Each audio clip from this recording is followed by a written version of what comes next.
J'appelle un duo qui travaille à l'hôpital Necker, Marlène Riot et Kelly Gouvenot, qui vont nous parler de l'adaptation francophone du programme d'entraînement aux habiletés sociales PEERS. Merci au comité scientifique de nous donner l'opportunité de vous présenter notre travail sur l'adaptation francophone du programme PIRS, qui est un programme d'entraînement aux habiletés sociales, et les résultats préliminaires de ce programme chez des jeunes qui ont une pathologie, une maladie génétique rare du neurodéveloppement. Moi, je suis responsable de centre de référence déficience intellectuelle. Je vois beaucoup de patients et je fais beaucoup de suivi de jeunes, d'enfants, de jeunes, d'adolescents qui ont un trouble du neurodéveloppement d'origine génétique. Et j'étais assez frappée dans ces suivis, comme je pense vous tous, que les troubles de la cognition sociale sont extrêmement fréquents chez ces jeunes qui ont un trouble du neurodéveloppement d'origine génétique, que ces troubles peuvent entraîner isolement, harcèlement, mise en danger, que souvent ils compromettent le développement et surtout favorisent le trouble d'émergence de pathologies psychiatriques à l'adolescence, et que les familles sont souvent démunies face à ces difficultés, en l'absence de ressources pour accompagner leur enfant dans le développement de compétences sociales. Et ce d'autant qu'à ce jour en France, il n'y a aucun programme d'habilité sociale qui a été validé pour cette population très particulière de jeunes ayant un trouble du neurodéveloppement d'origine génétique. Alors le programme PIRS, c'est un programme qui a pour objectif de développer et d'entraîner les compétences sociales. C'est un programme qui a été développé aux États-Unis par le Dr Loxon, qui est destiné à des adolescents et des adultes jeunes qui ont un trouble du neurodéveloppement et principalement un trouble du spectre autistique. Il se base sur des principes de thérapie cognitivo-comportementale et d'apprentissage entre pairs. Et il se déroule sur 16 séances hebdomadaires de 90 minutes. La particularité de ce programme, c'est que les parents assistent à des séances en parallèle de leur enfant, dans l'idée de devenir, selon le terme américain, le coach social de leur enfant. En fait, l'idée, c'est que ces parents soient formés pour soutenir leur enfant à généraliser les compétences qui sont acquises au cours de ces séances. Ce programme, il a été validé aux États-Unis, il a été reconnu comme un des programmes les plus performants pour les personnes qui ont un trouble des habiletés sociales. Il a été traduit dans plusieurs langues, mis en place dans un grand nombre de pays, mais il n'a jamais été mis en place en France et jamais non plus proposé à des jeunes ayant un trouble du neurodéveloppement d'origine génétique. Nous avons donc souhaité proposer le programme PIRS à de jeunes patients porteurs de troubles du neurodéveloppement d'origine génétique afin de développer et d'améliorer leurs habiletés sociales. Et donc on avait plusieurs objectifs. D'abord d'adapter PIRS en français et de l'adapter pour cette population très particulière de jeunes avec troubles du neurodéveloppement d'origine génétique. Et puis, deuxième objectif, tenter de mesurer son efficacité et d'évaluer enfin sa faisabilité et son acceptabilité. On a donc commencé par faire une traduction en français du manuel et des supports, et puis on a travaillé sur une adaptation culturelle, linguistique et cognitive. On a conservé les 6 grands axes thématiques qui étaient dans le programme original américain, à savoir les habiletés conversationnelles, l'usage des réseaux sociaux, comment lier des amitiés, comment manier l'humour, qu'est-ce que l'esprit d'équipe, et puis comment faire face au harcèlement.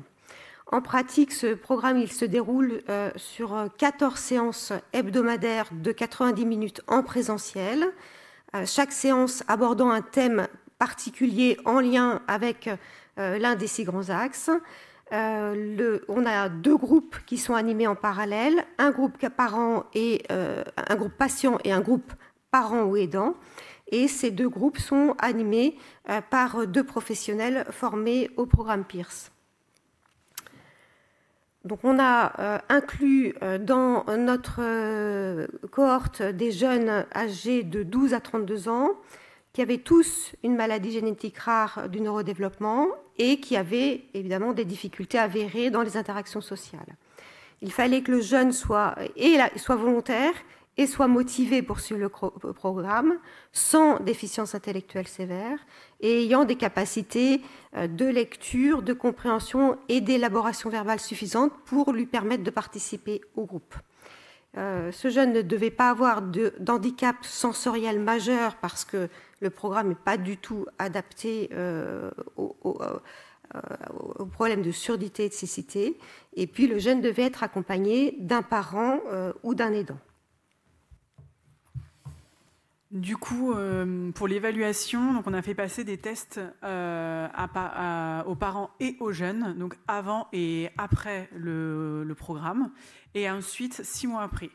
Donc l'enquête, ça a été fait par des questionnaires. Donc pour le jeune, on a le questionnaire de qualité sociale, donc le QSQP, le Friendship Quality Score. Donc du coup, c'est évaluer la qualité de l'amitié perçue par les jeunes sur leurs relations amicales. Après, on a eu les SASA, donc du coup, c'était l'auto-questionnaire mesurant l'anxiété sociale chez le jeune. On a eu le LSD Rating Score qui évalue les sentiments de solitude ou d'insatisfaction sociale chez le jeune. La TASC qui mesure et développe pour évaluer les changements dans les connaissances sur les compétences que le jeune a apprises pendant le programme Pearce, donc lors des 14 séances. Et on a eu le AHC, l'auto-évaluation des habiletés conversationnelles, et l'inventaire du Beckius, qui évalue les dysfonctions émotionnelles et sociales chez le jeune. Pour les parents, c'était un peu plus court.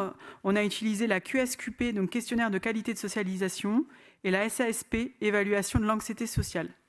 Et pour les jeunes de 6 à 18 ans, on a utilisé la CBL. Et avant et après le groupe, on a utilisé des entretiens semi-directifs. Pour l'analyse, on a créé une base de données pour le programme afin d'analyser toutes les données, tout ce qu'on a pu avoir sur les évaluations passées par les jeunes et les parents. Et en quantitative, on a des statistiques descriptives, tests et de qualitatives. Donc du coup, comme disait Marlène, on a eu 32 patients, donc en fait ça a fait 5 groupes. Donc du coup, on a eu le groupe 0, on l'appelle 0 parce que du coup, c'était un peu notre groupe essai, donc le groupe pilote. Donc on peut s'apercevoir qu'on a des jeunes entre 11 et 32 ans. Les groupes, ils ont été homogénéisés grâce à l'aide du BEP pour vraiment qu'il n'y ait pas de jeunes qui soient un peu plus... que tout le monde ait les mêmes connaissances et les mêmes compétences pour adhérer au programme. Donc là, au niveau des participants, on a 24 participants avec une anomalie chromosomique et 8 participants avec une anomalie génique. Au niveau des stats des jeunes, donc du coup au niveau du SASA, donc mesurant l'anxiété chez le jeune, donc on n'a pas vraiment de statistiques, c'est statistiquement peu significatif, mais en fait on s'est dit que puisque chez les jeunes avec un trouble du neurodéveloppement cognitif, ils ont du mal en fait à s'auto-juger, et que là, le fait qu'il y ait quand même une différence entre le pré et le post, en fait, c'est déjà une bonne chose pour les jeunes. Au niveau du SAD général, donc du coup, on voit bien que le jeune, il y a quand même une différence statistiquement significative par rapport à l'évitement social avec d'autres jeunes. Au niveau des habilités conversationnelles, donc là on a une évolution du jeune dans les compétences de communication et des règles de l'échange avec d'autres jeunes. Et pareil pour la TASC, on voit qu'il y a quand même un changement en fait, des compétences acquises par le jeune pendant tout le programme, et après le programme Pearce.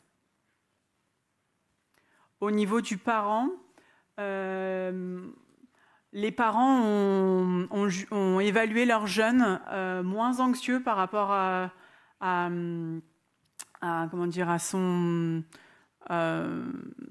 vie sociale en fait, avec d'autres jeunes. Donc du coup, il y a quand même une grosse différence aussi avec l'évitement social, et surtout là, c'est en lien avec d'autres pairs et d'autres situations nouvelles. Donc pareil, là, on voit une grosse différence. On voit quand même des belles différences du coup d'appréhension des jeunes sur des nouvelles situations ou des nouvelles rencontres. En fait, les jeunes sont moins anxieux et les parents ont vu une belle évolution de ce côté-là. Ce que les participants évoquent sur le programme, c'est une meilleure confiance en soi, une meilleure intégration en groupe, la capacité à identifier un bon ami, un développement de relations amicales. Et les parents sont préparés et mieux outillés pour accompagner leurs jeunes sur des difficultés ou sur des situations de relations sociales, d'habilité sociale. Donc là, je vous laisserai lire les petits retours qu'on a eus des parents et des jeunes.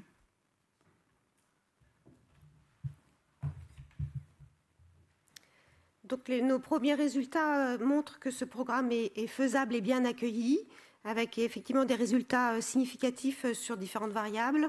Et ce qui nous apparaît comme déterminant dans la réussite de ce programme, c'est l'application en parallèle du jeune et du parent ou de l'aidant. Alors on est tout à fait conscient que notre travail se base sur un petit échantillon de 32 patients et qu'on a encore beaucoup de données en cours d'analyse. Et il faut quand même souligner que ce programme Pierce, c'est un programme qui demande un investissement très important à la fois des familles et des équipes. C'est 14 séances hebdomadaires en présentiel, généralement 14 séances consécutives. Donc il faut que le jeune et toujours le même parent, le même aidant, soit disponible pendant 14 séances consécutives. Et puis engagement aussi des équipes, puisqu'il faut au moins 4 animateurs formés au programme pour animer chaque séance. Donc on a réussi à adapter le programme Pierce en français avec des premiers résultats qui semblent prometteurs pour les jeunes ayant un trouble du neurodéveloppement d'origine génétique. Ce programme, il a recueilli une forte adhésion et on a eu des retours, de très bons retours de l'ensemble des familles. Les prochaines étapes vont être la publication du manuel Pierce en français, la diffusion du programme auprès d'autres équipes.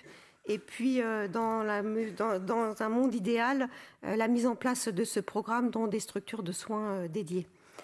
Ce travail est avant tout un travail collaboratif entre le centre de référence des Necker et le CRMR Psyrare de Sainte-Anne, la traduction, les adaptations et l'animation du programme a impliqué un grand nombre de personnes.